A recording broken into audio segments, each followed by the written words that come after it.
अस्सलामुअलैकुम। आप सब लोग कैसे हैं? तो चलिए स्टार्ट करते हैं आज का नावल। आज का जो मैं नावल पढ़ रही हूँ वो है अमर बेल बाय उमैरा अहमद। सबसे पहले उमैरा बाजी हमसे कुछ कहना चाह रही हैं, चलिए वो पढ़ते हैं। मुझे ये कहना है, बाज़ कहानियाँ लिखते हुए आपको मुस्तकिल खलिश का एहसास होता रहता है, क्योंकि आप जानते हैं ये कहानी कहीं कोई तब्दीली नहीं लाएगी। अमर बेल भी एक ऐसी कहानी है जिसे लिखते हुए मैं इसी एहसास से दो चार हूँ। फिर भी मैं इस कहानी को इसलिए लिख रही हूँ ताकि आप लोग ज़िंदगी के एक और पहलू को जान सकें, इन लोगों के दिलों और जहनों पर एक नज़र डाल सकें जो पाकिस्तान के क़याम के बाद से इस मुल्क की भागदौड़ संभाले हुए हैं। अच्छे तरीके से या बुरे तरीके से बहरहाल वो लोग इस मुल्क को चला रहे हैं और ख़ुद अपनी ज़िंदगियों में किस कदर अब नॉर्मेलिटी का शिकार हैं। अमर बेल में आप यही देख पाएंगे। इस नावल को पढ़ते हुए ये बात जहन में रखें कि ये कोई सियासी नावल नहीं है, ना ही ये कोई तारीख़ी और माशरती नावल है। ये ख्वाहिश और चाह का नावल है, या फिर सोदो ज़या का। बाज़ दफ़ा सारी ज़िंदगी गुजारने के बाद भी हम ये जान नहीं पाते कि हमें आखिर ज़िंदगी में किस चीज़ की ज़रूरत है, किस चीज़ की ज़रूरत थी या नहीं।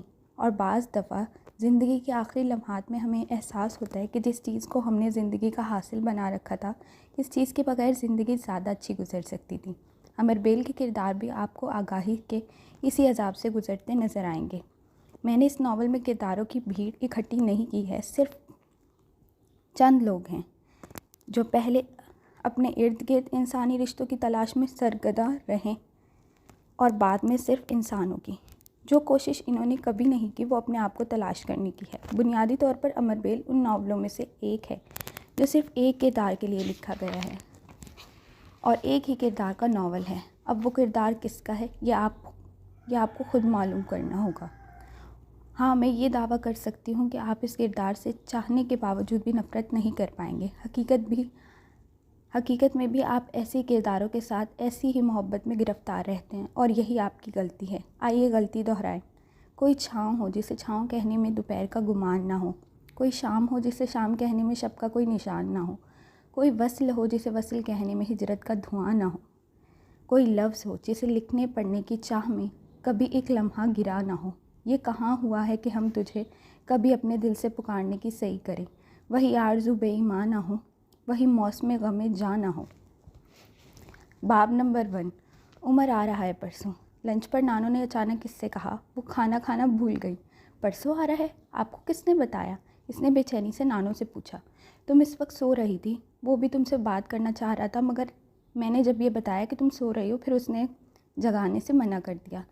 नानो ने तफसील बताई थी। अलीज़े के चेहरे पर मुस्कुराहट उभरी। छुट्टियां गुजारने आ रहा है? उसने पूछा। हाँ, यही समझ लो। फ़ौरन सर्विस छोड़ रहा है, चंद हफ्ते तक पुलिस सर्विस ज्वाइन कर लेगा। अलीज़े को हैरत का झटका लगा। उमर और पुलिस सर्विस? मुझे यकीन नहीं आ रहा नानो, इतनी अच्छी पोस्ट छोड़कर वो करेगा क्या यहाँ? अंकल ने उससे कुछ नहीं कहा? इसे अभी भी यकीन नहीं आ रहा था। जहांगीर से इसका कोई झगड़ा हो गया है। इसने मुझे तफसील नहीं बताई, लेकिन they are not on talking terms nowadays. इसमें कौन सी नई बात है? ये तो पिछले कई सालों से हो रहा है। अलीज़े को वाकई हैरानी नहीं हुई थी। हाँ, मगर अभी फिर कोई झगड़ा हुआ है दोनों में। अब आएगा तो पता चलेगा क्या हुआ है। नानो भी ज़्यादा फ़िक्रमंद नहीं लग रही थी। यहीं रहेगा क्या? इसने नानो से पूछा। हाँ, कह रहा था कि पोस्टिंग मिलने तक यहीं रहेगा। मुझसे पूछ रहा था कि तुम्हारे या अपने लिए किसी चीज़ की ज़रूरत हो तो इसे बता दे, वो ले आएगा। अपने लिए तो मैंने कुछ नहीं कहा, लेकिन तुम्हारे लिए कुछ परफ्यूम्स लाने का कहा था। मेरी बात पर वो हंसने लगा। अलीज़े के जहन में बेख्तियार याद लहरा। कह रहा था, ये तो कोई मंगवाने वाली चीज़ नहीं है। जानता हूँ अलीज़े के सामने जाऊँगा तो परफ्यूम्स के बगैर कैसे जाऊँगा। फिर मैंने उससे कहा कि कुछ अच्छी किताबें ले आए तुम्हारे लिए, ख़ास तौर पर पेंटिंग के बारे में। कोई नई किताब? नानो इसे बताती गई थी। आपने ऐसे ही तकलीफ़ दी नानो? अरे नहीं, वो खुद इसरार कर रहा था। खैर, तुम ज़रा इसके लिए कमरा सेट करा देना और एनेक्सी भी साफ़ करा देना। इसका सारा सामान भी आ रहा है। अभी फ़िलहाल तो यहीं रखवाएगा, फिर जब पोस्टिंग मिल जाएगी तो ले जाएगा। नानू ने इसे हिदायत देते हुए कहा। फिर वो लंच करने के बाद उठकर चली गई। वो बहुत देर तक वहीं बैठकर बहुत कुछ सोचती रही। जहन में बहुत कुछ ताज़ा होता जा रहा था। तो उमर जहांगीर, आखिरकार तुम वापस आ रहे हो, इसने मुस्कुराते हुए सोचा। फिर कुछ जहन में आने पर वो उठकर इसके कमरे की तरफ आ गई जहाँ वो हमेशा ठहरता था। दरवाज़ा खोलते हुए इसे कुछ खुशगवार सा एहसास हुआ था। वो अक्सर इस कमरे में आकर कुछ वक्त गुजारा करती थी और हमेशा ही यहाँ आकर इसे यूँ लगता था वो यहीं कहीं मौजूद है। इसकी रॉकिंग चेयर इसे साकित हालत में भी इसी तरह झूलती हुई नज़र आती थी जिस तरह वो इसे झुलाया करता था। हर चीज़ पर जैसे उसका लम्स था, हर तरफ इसकी जैसे आवाज़ गूंजती थी, वही धीमा, गहरा और ठहरा हुआ लहजा, वही पुरसुकून दिल के कहीं अंदर तक उतर जाने वाली आवाज़, और फिर वही खिलखिलाते हुए बेख्तियार कहे इस कमरे में आकर सब कुछ जैसे ज़िंदा हो जाता था। अलवज़न अक्स बन जाता था और अक्स हकीकत बनकर उसके इर्द गिर्द फिरने लगता था।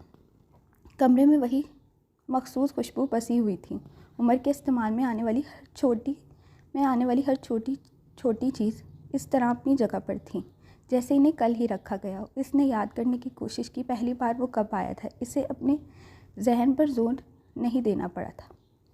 इसे अच्छी तरह याद था कि वो किस साल, किस तारीख, किस दिन और किस वक्त आया था। बाज़ बातें आप कभी भूलना नहीं चाहते और वो कब गया इसे ये भी याद था। बाज़ बातें आप कभी याद रखना नहीं चाहते। अलीज़े के लिए तब से आज तक वो यहीं था, इसी कमरे में। कम से कम इसके लिए।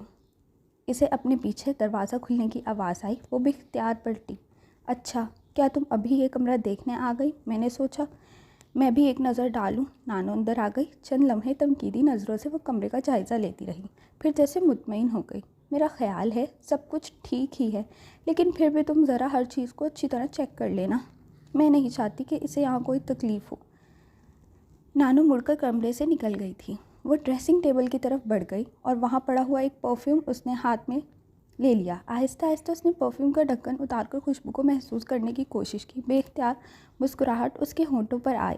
एक बार फिर एक इमेज उसके जहन में लहराया। उसने ड्रेसिंग टेबल के आईने को देखा। वहाँ एकदम कोई नज़र आने लगा और वही इसी जगह चंद साल पहले वो बेख्तियार चंद कदम पीछे हटी। इसे अपनी गर्दन और बालों पर फुहार पड़ती महसूस हुई।